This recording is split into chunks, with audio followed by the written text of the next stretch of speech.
just don't have the funds to fix them? I thought Regardless we of were whether you live want to this buy whole or sell, time. Tayla Andre of Thumbprint Realty is here to help. From I really saving your did. I home thought from we were foreclosure live. We were to not walking you live. through the process of becoming a first-time homeowner, Tayla makes real estate easy. With your best interests at heart, knowledge of the market, and a passion for people, Tayla is dedicated and motivated to serve you.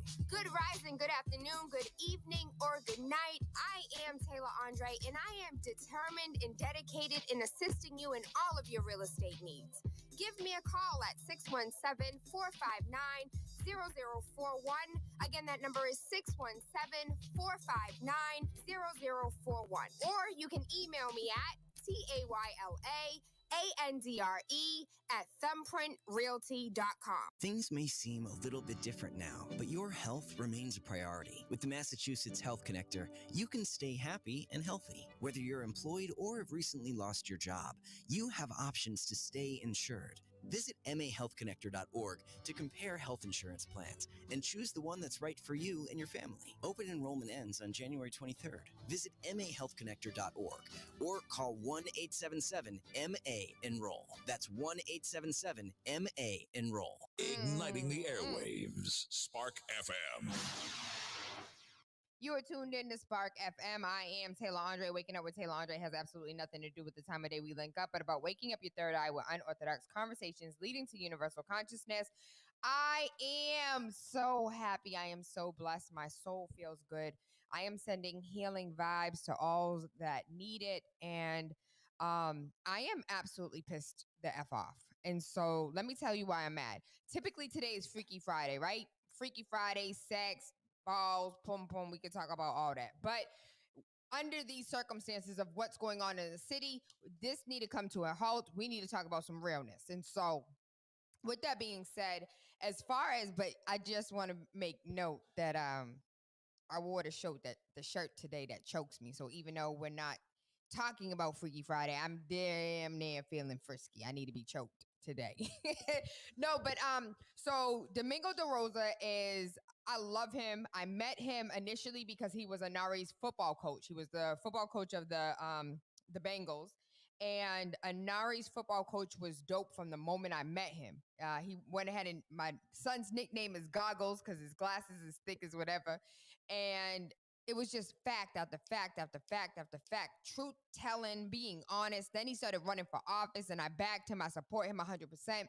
And yesterday he went on a rant. He went on a tangent all the way to the left and people mad because he telling the truth. He telling the truth about the history and the politics of Boston and who is who in Boston. And so for those that now checking in, good rising, how are you, my loves? We are putting Freaky Friday on hold because there's too much going on in the city. So for those who don't know, Biden went ahead and tapped our mayor to be the union, for him to be the oversight of workforce union. What the hell he tapped him for? Biden and Walsh. 45, 47.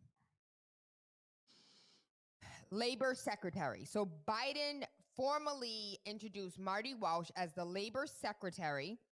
And of course, Marty was like, hell yeah. So I don't know what this means because we have an interview with Marty Walsh on Wednesday. I have not received an email of them canceling as of yet, and I hope he doesn't. But Biden will, and Vice President-elect Walsh will join them at 1 p.m. to formally announce that he is accepting that tap as labor secretary. And since we have the Secretary of Labor, you know, I know that's a joke. I know, Sean, I know, because if you know the true history, let me tell Domingo, he can just come on now. Like, let's let's get this shit on and popping, because I'm so effing annoyed. Yo, hot sauce, I need to cuss. Like, I need permission today to say what the F I need to say because all my blood is boiling. Like, I'm on some. Not one, some.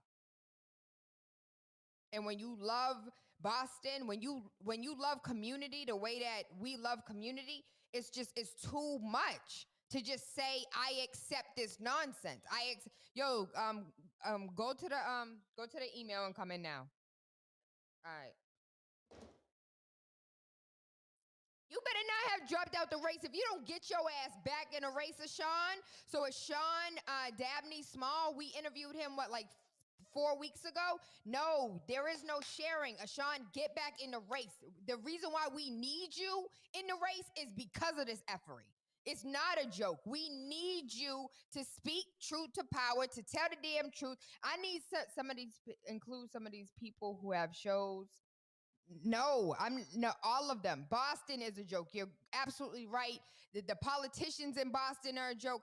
Let's have a real conversation about who's about to be our damn mayor. Can we talk about Kim Janey? How many times the conversation was, tell Kim to call Tayla. Call Tayla back, Kim. Call Tayla back, Kim. Because I need to know what the heck. In Roxbury, you can find a Tayla Andre before you damn near find a Kim Janey. I promise you that. Ain't never been elected for a damn thing. And when it comes to what Domingo said last night. Domingo said, I'm the only street worker that ain't never been called a street worker that been out here doing this work in the streets for years. What up, Tyler? Yesterday. How's it going? Hi, baby. How you doing? Another day, man. Paradise. Sorry, excuse me, guys. I'm on a job site taking care of some stuff for my own project. He doing what he do. Show him them hands. Show him them hands. I can't lotion. I gotta use motor oil because my shits are too grimy. Okay. So listen. Yesterday I was mad as AF, and I all my feelings, all my emotions were on the inside. And then I got on to Facebook and it was like, Domingos is live. And you said everything I wanted to say, like everything my heart was feeling, all that anger, all that frustration, everything just came pouring out of your mouth. And I was just like, thank you. Because I'm sick and tired of feeling like I'm the only one out here telling the damn truth. Being honest about what's going on politically in the city. They don't want us to be truthful about our feelings, They want us to keep hiding the truth that we feel. Like, I'm tired of burying kids, man. My year starts off with the negatives, It ends on the negative. So it all goes back to the politics. BPS ain't doing us right. They're not making sure our kids learn the needed skills that you and I as adults are looking back and saying, home economics taught me how to sew a button. And we don't have that for our kids. But then at the same time, people who are in the elite circle, their kids are going to private schools. They're putting their kids in the top schools. You got 58% of whites in Boston, children go to Latin school. Meanwhile, it's only 8% of blacks. So what? Our kids are not that smart? Our kids are not that bright? My kids go to school in Concord. Their parents didn't donate anything. 2, a lot of the kids that attend are actually living outside of the city, but because their parents own property in the city of Boston, they went ahead and put the utilities. So their shots fired. Have their utilities paid for, and as long as you can show that you paid the water for that building, you can live wherever the hell you want to live because your tenants pay that mortgage. So if they started knocking on doors for all of the exam schools, start knocking on doors and find out who really live in those buildings, they'll find that half of the kids that attend the exam schools need to go back to whatever city that their parents actually live in, because the parents are using rental property as the property that they reside at. Yeah, but again, that's a conversation that, is forbidden for you to say, because the people who hold the power are going to come and attack you. They're going to use their power to leverage their concerns. I got a stay away order because white privilege. Because we're about the issue. You to come out. You can't come by the door. You can't go by a window, because I don't want to drop at no point in time. I don't want nothing you have to say to be crinkled up. I just don't want to get that glare. Can you see me? I can see you. Yeah. So it's so much. It's so much piled on top of each other. I get calls from people on different job sites like, "Yo, D, you should see what they're writing on porta potties. We don't want you ends on our job sites." Then I talk to somebody and be like, "Yo, what's the deal?" There's like, "Yo, there's like none of us on a job site. Like, I got hired I brought in on a project. I've been on the project for 3 months and I got laid off. I'm like, why? Well, I don't know why. They just told me that, they got to lay me off. And I'm like, so the real politics behind that is you have to turn in, your name of your staff. And as long as you meet the criteria, you get the project. But once the project starts, that doesn't mean they keep you. But we got Madison Park at 800 students for a school that was built for 2,500. And it's a trade school. It has all 40 plus trades in the school. Now, are they adding anything new, like coding? My daughter's in the 6th grade. She coding. She go to school in Concord. They spend $22,000 per student, separate from the IEP. IEP brings in another 15 grand for your child. So you got a child on the IEP. You're talking about $40,000 for that student to learn. You know what? Give me my $40,000. I'm gonna take him to BC High. I'm gonna take him to where I feel like he's gonna get the education he can get. But give me my money. That's my tax money that you playing with, because the teachers union is telling you, oh, we're not gonna teach because the contract says we're not gonna teach. We're not gonna do X, Y, and Z because the contract says we don't have to do X, Y, and Z. There's no evaluation for any city employee. The evaluations that we do is bogus because our supervisors are too busy not supervising. So for me, 23 years, I did all 23 of my evaluations. And my supervisor told me, you can't exceed expectation. I get every day on time. I don't call out sick. I leave on time. I do my job, your job, and other staff's job. So how the hell am I not exceeding expectation? It's the BS. We've gone out here, 50-something murders last year. 90% of BPS schools are failing. We can't get jobs. Unemployment in Boston is at 7.7%.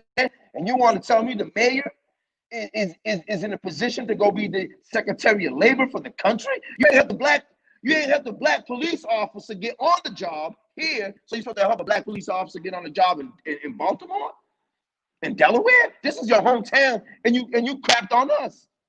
You spent all this money to do Boston 2030. You tore down the bridge. That was part of it. You put up money for the Olympics. We got sued. The city of Boston got sued because they backed out of a deal. The Olympics wound up suing Boston. The Indy 500, the little Grand Prix race that they were supposed to do on the waterfront, that's why they were building up the waterfront. We got sued for that. We gave GE all this money to come to downtown and says, look, you can build all these things around us and we'll give you tax breaks. And guess what happened? GE dipped, was like, screw y'all, sold the building, made more money on the building they sold than they actually paid for the building on top of the tax breaks. But then when I say it, oh, why are you bashing the mayor? I'm not bashing the mayor. I'm giving you facts. Now, you determine how you feel about those facts. But they don't want you or me or people who are on the ground ducking and dodging bullets, ducking and dodging evasion, foreclosures on your home or evictions on your apartment, ducking and dodging to find parking spots. You got people out here getting killed over parking spots because the city's telling me that I can't get a resident parking because the area I live in, we can't get a resident parking. But I go to South End, I can't park anywhere, but I pay an arm and a leg for excise tax. I mean, it's a lot. So let's start. So I played earlier the entirety of last night's rant of how you went off to the left. It's a therapy session. It's a therapy session. Right. But it was right though. You went off to the left, but everything you said was right. And you kind of brought us back. You took us back to the 80s first and foremost. You took it back to like where we were and then brought it all the way up to the forward. So if you're watching now and you have not seen, please go back to Domingos' Facebook page and watch what he posted last night, I think at like 8 p.m. It's about an hour long. It's worth every second of it. But as far as Mayor Walsh becoming the Secretary of Labor, like I want you, as a union man, I want you to break down for those who don't understand why this is not a good tap. Because Marty plays their game. He knows what to say, how to say it to bring your attention in, for you to have empathy. I'm an alcoholic. I'm this, I'm that, and the third. So you feel empathetic because we all have someone in the family who's gone through that. But Marty hasn't increased any of the percentages on a union job for any minority in Boston. Women. But technically, there has been increases to the numbers because we were at 10% for we're now at Boston Boston residents are at 51%. Blacks are supposed to be at 25%. Women are supposed to be at 15%. So all those numbers were increased, though. That's that give you the crumbs. Let me give you this. We're gonna change the numbers. First of all, you're not monitoring the numbers you already have. So by telling you, oh yeah, Domingos, we're gonna increase it to 15% women and 25% minorities, it's just BS because for every 100 on a job site, there's supposed to be 20 to 25 minorities and 10 women, black women, white women, Chinese women, women in general. But they'll go back and tell you we can't find no women to put on a job site. But then you got a high school in the middle of Boston that's number 12 out of 14 Voc Tech high schools in the state of Massachusetts. Madison Park is number 12 out of 14. It's in a tier 5. It's in receivership. It's one step away being taken from the city and given to the state, and the state's going to do as they please with it, right? But the goal was tank the school, sell it to Wentworth because it's already equipped with what Wentworth wants. Wentworth is not going to have to come in there and create shops. It's already there. The area is already. Really quickly. So do you think the reason why it's in receivership and the reason like they want the state to take it so the state can go ahead and sell it to Wentworth? You don't think that that's a possibility? Yeah, because when you don't have 60 teachers, right? Let's go back 5 years ago, right? When Marty and his team came in and they were supposed to help. That didn't happen. 60 teachers were missing. Students had no schedules for 4 to 5 months, right? They don't have a headmaster for a year or two. And then when they do get a headmaster, he's making difference, they cut him. They're putting in someone else. Why? Because he's making a difference. They posted that these students are making door stoppers. You have a full carpentry department that can build houses from scratch. And you're telling me that these students are only capable of making door stoppers out of scraps of wood? You got a whole electrical department. When I was there, we wired the mechanic shop. We brought in the internet because internet was new. So the students who were in electrical, I was a freshman, so I was in my exploratory year. We went through the automotive department and we ran new wires for the internet. We had the scissors lift, we had everything you needed. It looked like a professional job site, but it was the students. They cut all that. They closed the shops. I used to go get haircuts for $5 in the cosmetology department. There was a bank on the first floor level that you as a student, you went in with your, like me, I did mechanics, so I got a time clock that I used to put in for the work I did, just like they do at the dealership, and they give you the hours. My teacher will give me a check at the end of the week. I'll go to the bank and deposit, and they will give me student bucks that I can buy stuff in the cafeteria, if I wanted to get a sweater, a hat. So it made the students feel like they were actually really working and learning life skills. They cut the funding.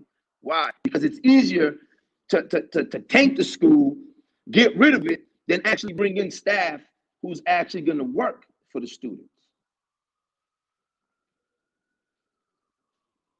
Okay, so all of this time that I was told that all of these numbers are really increasing, you mean to tell me that there's no accountability? I can't call and say, on this job site, where are the black folks? Like, there's no tally of nothing that for no site ever.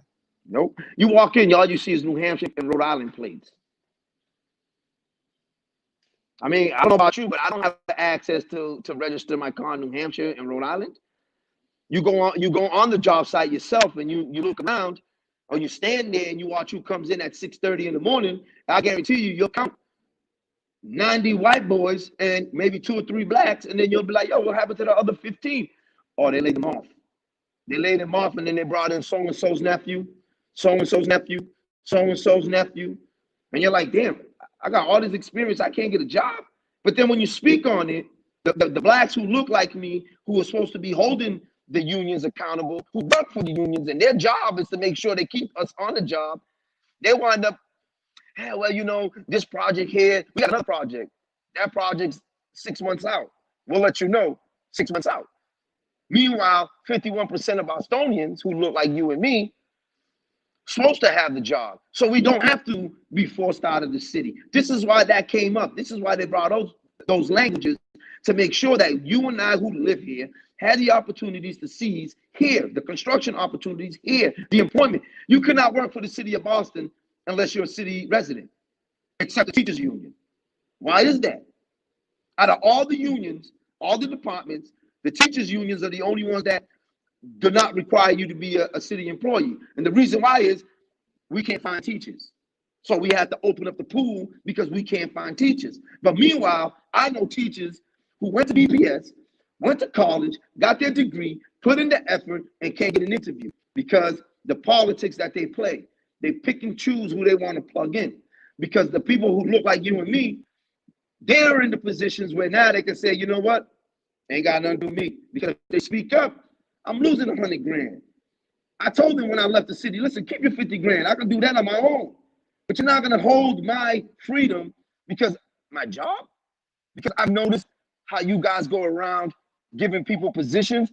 So, for example, my brother, Big Mike, he was a family engagement coordinator for the Marshall School, the Lee School, and the Harlem.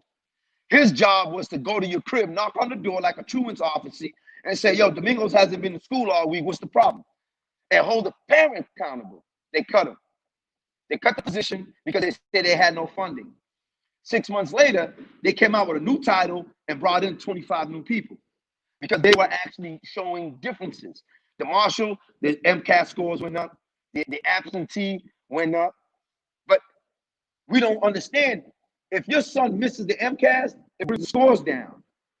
If your daughter misses the MCAS, it brings the score down. So regardless of what the school does, if the student's not there to take the test, it brings the scores down. So 9 out of 10 of our schools are in tier 3, and some of them are moving into tier 4. Orchard Gardens is a pilot school because it was failing. I do want to bring up one thing. So they have our kids doing MCAS multiple times. So they have them doing them in 3rd grade, in 7th grade, in 8th grade, and then in 10th grade. For all of the parents who do not know, your child does not have to take MCAS. If you do not want your child to be stressed out to take MCAS in 3rd grade and 5th grade, the only one that is mandatory is 10th grade.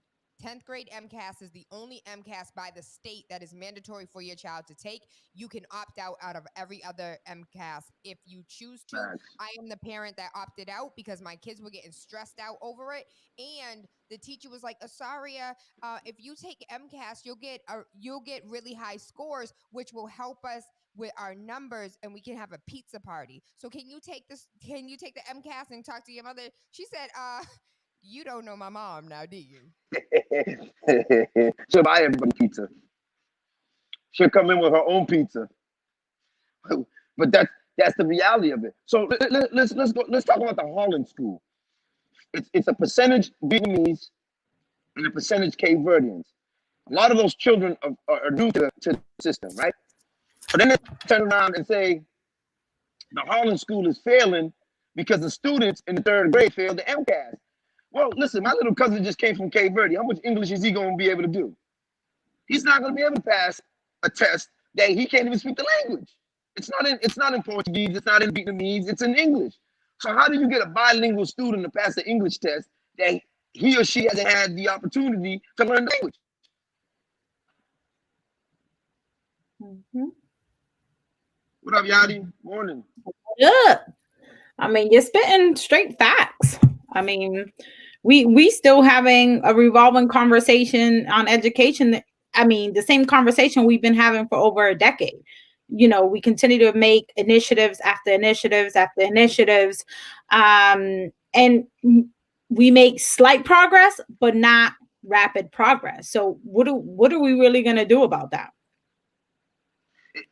The system is set up. Look at the Jackson Man School is a special education building.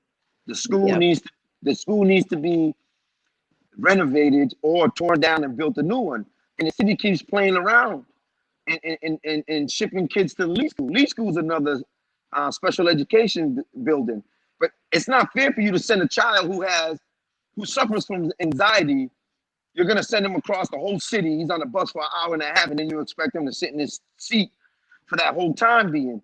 It's a system that's been broken longer than we've been involved. I've been watching videos from the 70s where people were fighting for better school systems, diversity within the schools. You still can't get into some schools on the other side of the city. I live in Hyde Park, and they sent my kid to down here to the Murphy School, the Leahy Hollering. I'm 2 seconds away from one of the best schools in the area in the West Roxbury, but they want to send him a 45-minute ride on the bus across the city.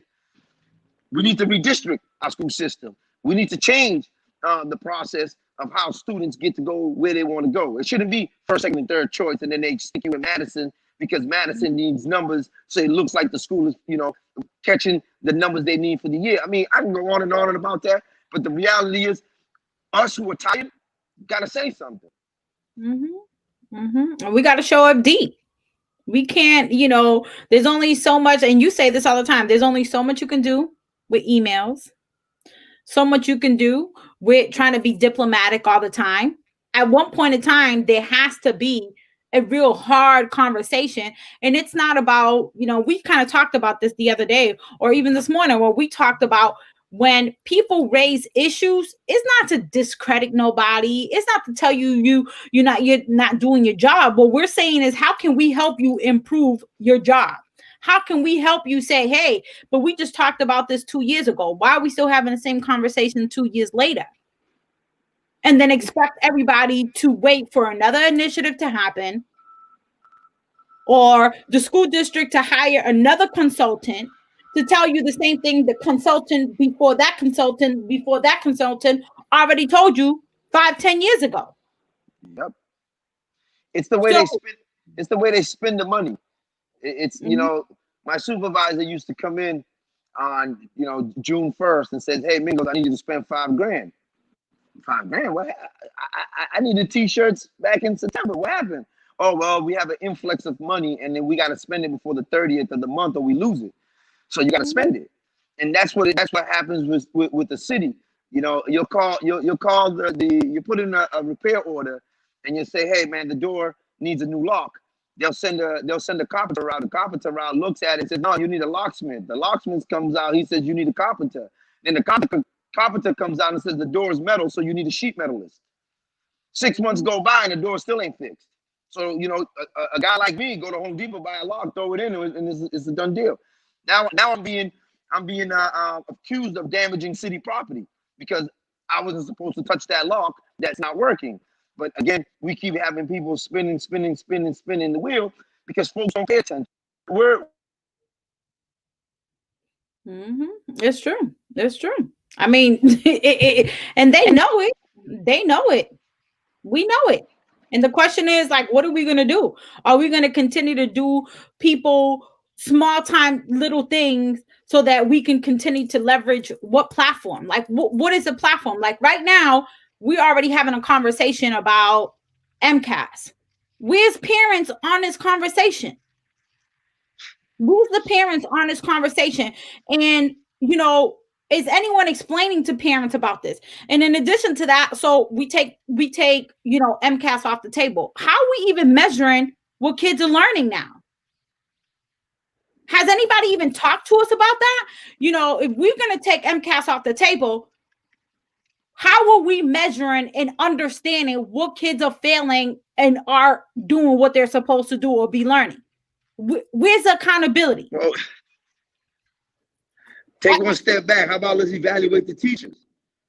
Let's evaluate the teachers, because there's no way in the world that we should be evaluating what a child is learning, because all children learn at different levels. I tell people this all the time. I'm the slowest reader you're going to ever meet. But when I get to the end of the book, we'll both comprehend the same book. No matter how fast you can read, as long as we read the same book, we'll kind of get to the end at different times, but we'll know what we read to be the same book. And people are not understanding that. I am a physical, hands-on type of person. You can't ask me to stand there and look at the teacher at the board for 45 minutes and not have me physically stand next to her and do it with her, because I'm not comprehending, because I got to physically do it. And we have those different learning styles, but we're teaching teachers textbook styles. You got these little 23-year-old white girls, I'm going to call it what it is, these little 23-year-old white girls come to tell you what little black boys and girls need to succeed when they have golden spoons And their families come from a background of education because their family put the money into that. Where we only got $8. Ain't nowhere in the world I'm going to send my son to Catholic Memorial. My net worth is only $8. But again, this individual is going to tell you, oh, your son or daughter is behind in reading. Well, did you notice his math scores? Yeah, well, we talking about, no, did you notice his math scores? This is why they changed the math process, where your son and your daughter now have to explain 80 different steps to get 30 times 2. Now they got to take the 30 out. They got to take the 2. They got to separate and do this, and then they got to say, I did this to get this, to get this, to get that. Listen, man, my father ain't had the time to sit at the kitchen table for 6 hours. 30 times 2, this is how you do the answer. Yeah. Yeah. So it goes back to real parents like you, real parents like me and Tyler, that knows what our children need. They don't allow us into the space to advocate for our kids. I watched parents come from West Roxbury High School, and the mother said, my son is terrified to travel through the city because of all the violence that happens on the bus. My son is 13 years old, and you want him to take a bus from Mattapan or Charlestown? So how are we going to continue to allow people in positions of power who don't live in Boston, who don't have children in the system, to tell us what's the best for our children? And the only way we change that is by becoming politically involved. Yep. And that's straight facts. And understanding that we got that power. Because I think that sometimes we give the power to too many people because we're always trying to fit into an agenda, and what is that agenda? And who's that agenda for? I shouldn't have to be fitting into anybody's agenda. We should have a clear agenda about what we're cohesively supposed to be working on. So the thing that I don't understand is, so we have some strong, when you look at a Domingos, when you look at a Yahida, when you look at the voices that we do have in the city of Boston that are like, nah, I'm not standing for this, like this, things need to change. Where everybody else at? Yo, Mingo, you said That's true. So I was at work the day that Concelius, whatever the girl's name is, that is now the for the school, the superintendent for the school. You talking about the chair of the school committee. There was literally like 5 people, and that was the day that I watched it. I was watching the interviews. So I understand why not too many people could have been in the building, but for like nobody to be on the live, for no numbers to have been, nobody watching this, like how we got 56,000 children in BPS. That's 2 parents. That's 100,000 people that should have been involved, whether watching or sitting in seats on who's going to be governing our children's education for the next few years. And we don't even have a board, so it's not like that's just one part of it. She's everything. So my thing is, we can talk about the problems all year. All 2021, we could talk about the problems. I want to know, how do we get these parents and Boston residents involved so that we can have solutions? Because I'm sick and tired of talking about the problems that we have that ain't changing, and nobody's doing shit, from the damn city council president, who is now the damn mayor, and she live in Roxbury, and I ain't seen that broad nowhere. Tell her to call me, 617-459-0041, because I have one question. Shots fired. That your family has profited off of you being city council president with them being in construction. Facts. Taylor, you saying it right there. Taylor, you saying it right there. We leverage our opportunity for self-gain and self-worth. It ain't about the community. We use the community as a casualty. Let's keep it real. We casualties. Let's, we need to work together. We need to get up in here. We need to get seats at these tables. And then when you get at the table, you kind of forget that people like Domingos and I were sitting there holding signs for you, supporting you, because we believed in the agenda that you brought to the table. But then when we trying to holler at you, I didn't get your email. I didn't get your call. How? What is the problem? So you don't see all the needles on the floor? You're not tripping over needles while, in your community? Is your mother getting robbed? Because my mom's been robbed by a form of needle. And I'm not supposed to be mad when I'm addressing this. I'm supposed to be diplomatic. Okay, talk to me. How you going to fix this? They haven't even had a hearing on methadone mile for over 10 years. Like how? How? And this is the BS that we keep talking about, is that fraudulent agenda, right? We're supposed to be a cohesive team. We're supposed to be working with each other. We gotta empower each other. But where's the empowerment when people back here?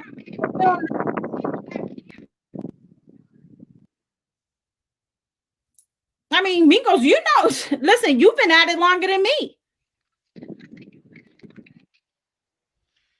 Yanni, I'm gonna tell you, like I tell everybody, the best thing that we can do is be true to ourselves. Do not change who you are for anybody besides yourself.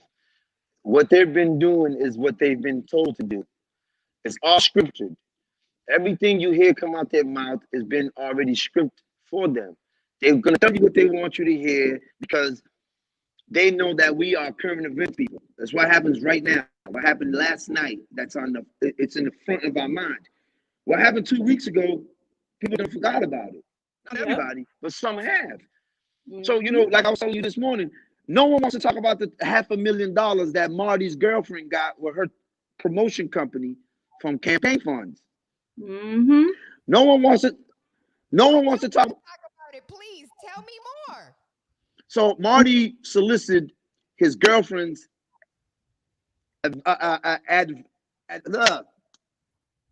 she has an agency that does advertisement, and they use her company to advertise Melody's campaign, and it was $250,000 plus. Mm-hmm. It was all over the papers, but it was quick, snap, boom, in and out. There was another article about a union in New Hampshire that's being fined $500,000 because they were giving money to their members to put in Marty's campaign, because you're only allowed to put in $1,000 into someone's campaign. So this is why at the end of the year they go hard to get money from people, because soon as the first of the year come, that same individual that gave $1,000 on the 31st can give another $1,000 on the 1st. Mm-hmm. But no one wants to talk about that because that was 5 years ago. No one wants to talk about how Long Island was supposed to be used as a campus for the Olympics, to use to store the folks that were coming in for the Olympics. So he tore down the bridge, hoping that he would be able to put up the bridge so we can get the Olympics, and then we turn around, we get sued, and then 8 years later, we still don't got a bridge. Mm-hmm. Same conversation. Leon, I just sent you, look on Facebook, I just sent it, because I know Leon got some things to say too. I just sent you the thing, Leon, so you could come onto Facebook. Go to your inbox on Facebook. I just sent you the link so you can. It's messy. The whole thing's messy. For me, I just want to see people who really ready to rattle the cages and do what they're claiming they're supposed to do. That's all I'm saying. Like you can't be out here screaming an agenda and then and I get it, and I say this all the time. Some people propose things, right? Knowing that that's your vision. Now you got to wait for these other 7, 8 other people to adopt your vision and what you're bringing to the table, and how you're going to basically, lack of better words, coerce them to kind of say, yeah, I stand with you on this and I vote with you on this. So it's like we got to make realistic goals. And what are those realistic goals to the community? You know what I mean? Like it's not realistic goals. Exactly. Exactly. I don't have no goals for you. It's not realistic goals if I have my own self-purpose and what I'm going to do and what I plan to do and what's going to be done over here. And so I believe nepotism is a real thing. We see nepotism all day, every day. And that's what Mingos was talking about earlier. Like, yo, what happened to you working on XY job site? Well, they kicked me off and now somebody else's nephew is out there. That's called nepotism. Like sharing the wealth with your family when you become city council president to make sure they get a whole bunch of contracts and make some money. That's what happened. I want to know as far as Roxbury is concerned, this is your district. What are you doing in the district that you're going to do for the whole city now?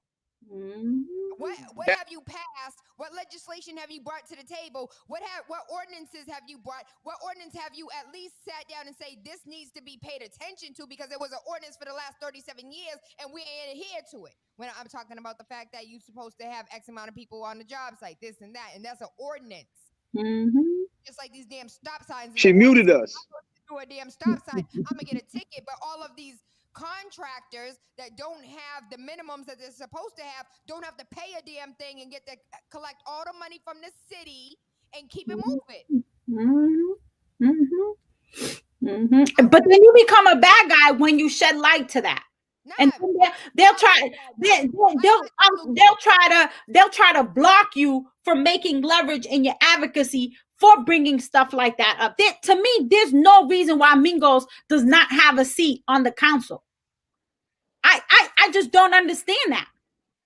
He's been doing this work for God knows how long, and there's nothing that this man has not said that hasn't been true. Where was it since 8th grade when he went to the Eagle Room? Was it 8th grade? Since the 9th grade when they want to shut down the school. You've been doing this for a long time.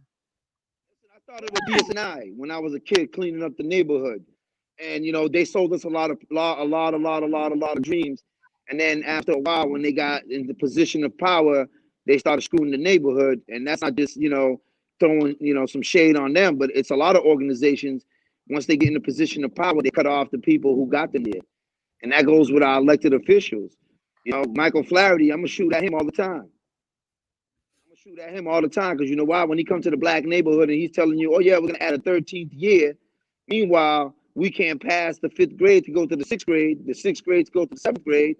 You got kids in high school who are reading at 3rd grade level, and then you expect them to be able to take the SATs to be able to get into a university, and then a school where you make 60 grand as an apprentice coming out of Madison, and not one graduating student has that opportunity to get on a union job where the city can leverage that conversation with the unions to make sure that happens.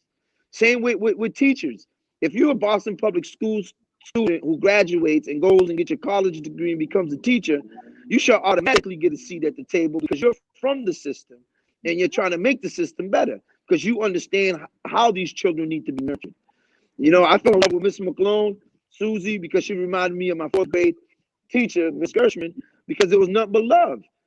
She didn't have to bring in Jewish crackers and celebrate her Jewish holidays with us, but she wanted to give us a little more culture, to the point where we learned about a Jewish community that, here in Boston had a huge community until they flew out of Dorchester and Mattapan in the 60s, right? The white flights. They call it the white flights of the 60s and the 70s. Now everybody wants to come back because these same properties that you and I have fixed, have invested our time and energy, who now have this, $1 million home because, they want to tell you only worth $8, but your house is not worth as much as the house in Swampscott, right? Swampscott's $1 million homes look better because the area is clean, right? They keep the area clean. We got $1 million homes and we got trash up and down the street because they stopped street cleaning in November. Why? The only reason why we shouldn't have street cleaning year round is because there's a snowstorm. There should be no reason that we have all this trash building from November to April because the city refused to do street cleaning because what? There's a snowstorm. Yeah, there's a snowstorm. Don't do it. But if there's no snow on the ground, you should still be doing street cleaning. We should have resident parking for all Bostonians who pay excise tax. You should have a Boston sticker. So when I go to Charlestown and I want to go to somewhere in that area or a little cafe or whatever, and I can't find 2-hour parking, what am I supposed to do? Not stop and get a cup of coffee because I don't have a resident sticker? No, I got a Boston resident sticker that I can park in Chinatown, that I can park in West Roxbury, I can park in Lower Mills. But why would the city do that when they're going to increase my parking ticket? It's $75 for a parking ticket these days. You get 3 of those. It's either you buy food, pay your car insurance, or pay your parking ticket. And God forbid you don't have the money because when it's time to renew your license or your registration, you're $2,000 in the hole, and now you can't dig out because you got a parking ticket because you was parked 20 minutes over the meter. I'm a Boston resident. I shouldn't have a damn parking meter. I should be parking for free, period.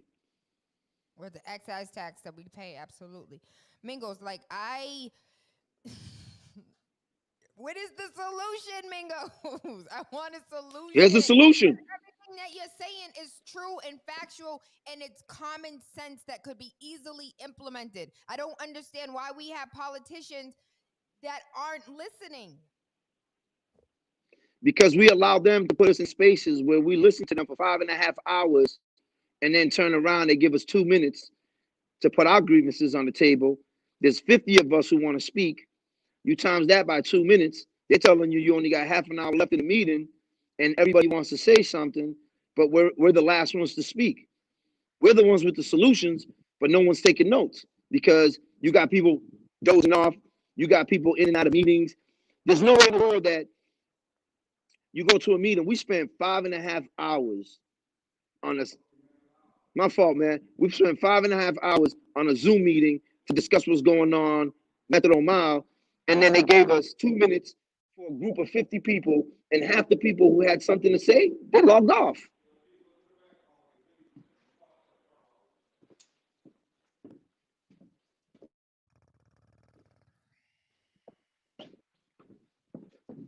Today is Freaky Friday. Waking up with Tayla. Can you hear me? Freaky Friday. I absolutely can't hear you. And if y'all don't understand how freaky this is, Zion Land said the solution is voting in primaries.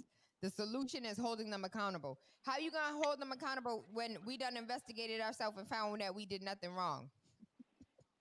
I know they're not the Well, police. Go ahead. It goes back. It goes back to, again, they don't want to hear folks like you and I, who are not politically correct, who might say something with a little more passion than someone else. So they're always going to make it seem like the answers are only in there. Oh, I went to Harvard. Oh, I went to here. I went to there. I got 7 degrees. But you don't have life skills. You don't have some of the things that some of us have. There's a lot of solutions floating around in the air, but they're deaf. Kim Janey, she's on my list too, and I'm gonna tell you why. Right? We had a Zoom with Kim Janey. She muted the comment section. She muted everyone's microphone, which I don't disagree, muting people's microphones, but the comment section.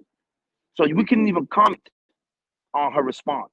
We couldn't even put questions in her page because she wanted to control the conversation by putting it on her Zoom versus our Zoom, where we open it up to everybody so people can say, hey, Mingos, can you ask her why Down Dudley looks like that?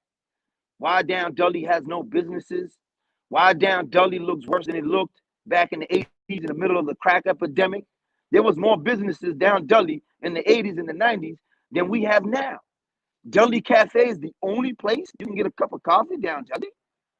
Dunkin' Donuts is so disgusting that when you walk in, they got rat feces on the counter. Like, I mean, you can't talk about the solution because the people who are supposed to listen don't listen because the people with the money are putting it in their pocket so they don't have to listen to us. We don't have money to send $500 to a candidate. We don't have money to continue to support politicians on their endeavor when they should be listening to us. That's why I tell people, why you add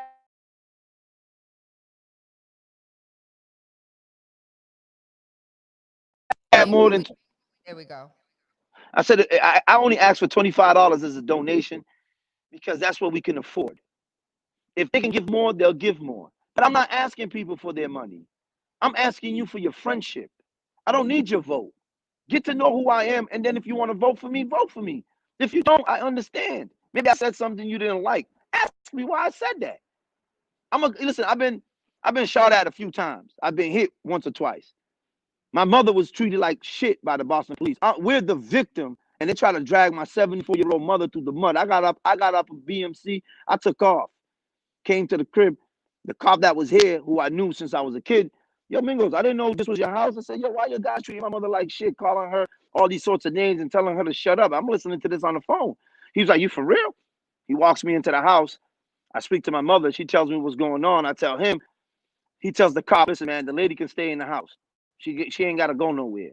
But why did I have to go through all that to be able to have my mother, who's 74 years old, stay in her house when we were the victims of a violence?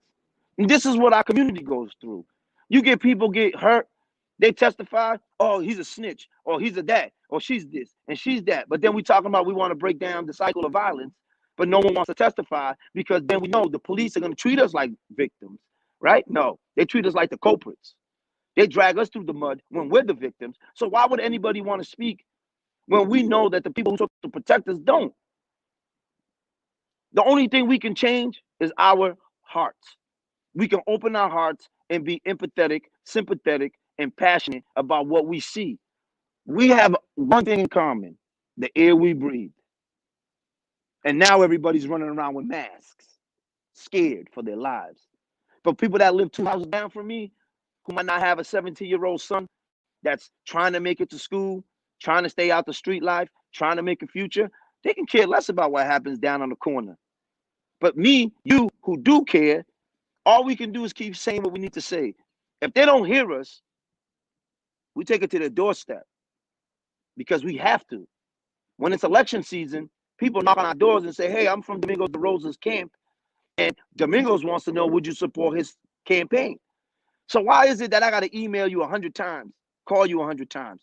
I got people's cell phone numbers, they done blocked me. This next election, that's going to be my campaign. Folks that I help get on the ballot, they know who they are. I ain't got to put their names out there. They know who they are. I'm coming. And I'm going to come with an entourage because I'm going to expose the truth about you. You promised all this. Oh, I'm not going to be like the cycle in, 2 cycles in, 3 cycles in. We still got 57 murders in Boston. We got a black police commissioner giving people fingers on videos, and then everybody want to bash Zezitu for exposing what the BPD does. BPD had a car accident last year, New Year's Day. The Cape Verdean kid almost lost his life. Nobody wants to talk about it. The white boy keeps his job, but Brenda James reports her captain.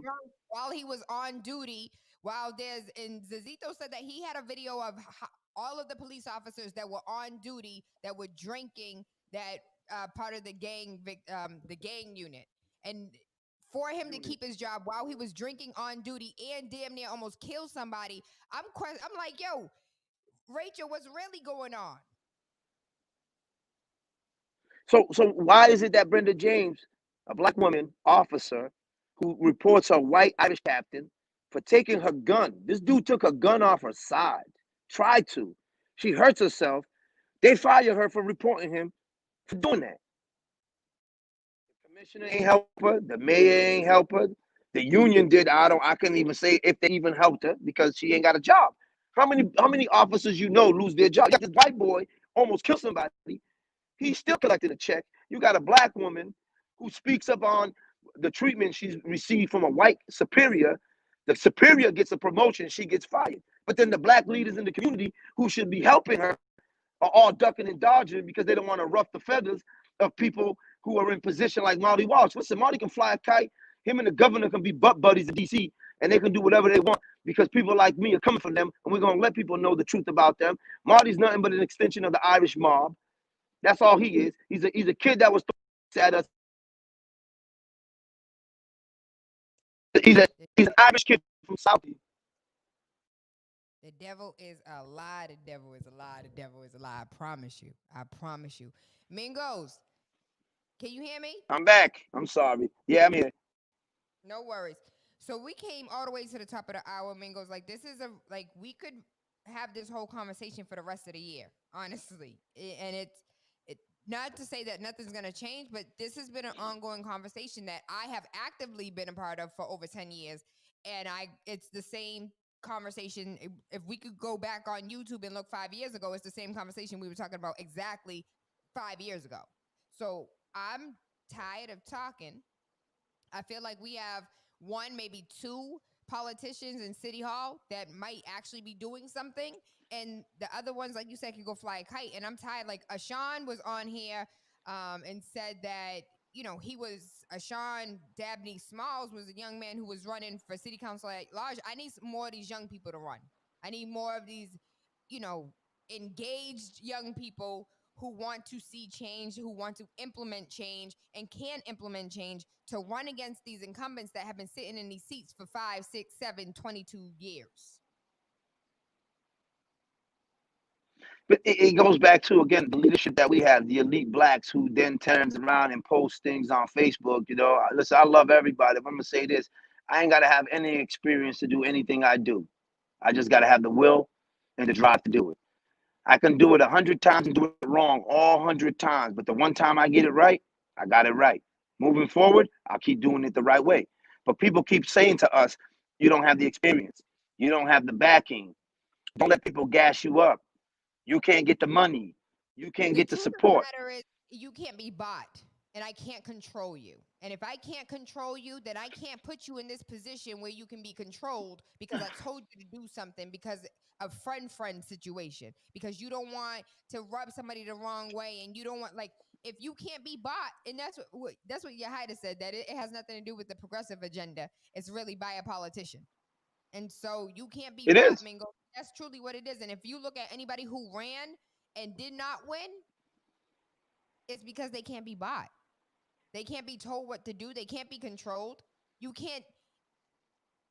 I'm annoyed. But we came to the top of the hour. We got other shows after hours. Mingo, I love you. I love you. I love you. I thank you so much. Thank you for Give the raising family a hug. the way that you, like, I wish Anari could be under your wing forever. Goggles. If you guys have any children, Mingo is definitely the mentor that your sons need in their lives. Um, I'm annoyed. I'm not going to stop. We're not going to end this conversation. I know today was Freaky Friday, but if you don't understand why today was a necessary conversation, and we could talk about sex Monday through any other day, this was necessary for us to talk about the fact that our mayor is leaving us, and all of the issues that came with him are still staying as He he's leaving. created. We have a city councilor president who is now going to become the mayor, and I can't name one damn thing the woman did while she was city councilor or city council president. I can't name one. If you can, please correct me because I'm wrong. But if you can't name one and I can't name one, then what are you really doing here? And why you being advanced to mayor? And y'all better get out and mother effing vote when it comes time to put somebody in that mayor position that's actually going to do what needs to be done when it comes to education, when it comes to housing, when it comes to equity and inclusion on all of these different levels, when it comes to the billions of dollars that hit Massachusetts and the trickle of hundreds of $1,000s that hit Black businesses, when it comes to the millions of dollars that hit Boston. Boston got millions of dollars for small businesses for this whole entire pandemic. Let me tell you who got it. 34% of it went to Asian businesses. How? When they're 11% of the Listen, entire community? 80 plus, not to cut you off, 80 plus of those grants went to businesses in the South End. And this came out of the mayor's mouth. Out of 124 grants that they gave out, 80 of them went to the South End. And you see how small the South End is compared to other parts of the city. Amen. I am Tayla Andre. Everything Tayla Andre, TaylaAndre.com. Mingos, I need your help because we went ahead and translated Love the you. book into Spanish, but I need help with Criollo. I need to be able for the Cape Verdeans to be able to understand how the step-by-step guide to buy their house. And so I need help with finding a translator who can do a Criollo that goes like cross-lines. Mr. Gonzalez will love to help you. Thank I'm you. gonna call you later. Yes, please. I'm super annoyed. If y'all can't hear it in my voice, that it is what it is. TaylaAndre.com. We're at Spark FM, y'all. Like, we in the building.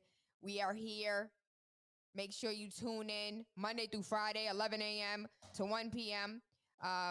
We have other dope radio personalities. We have other dope DJs 24 hours a day. Make sure you tap into sparkfm.com.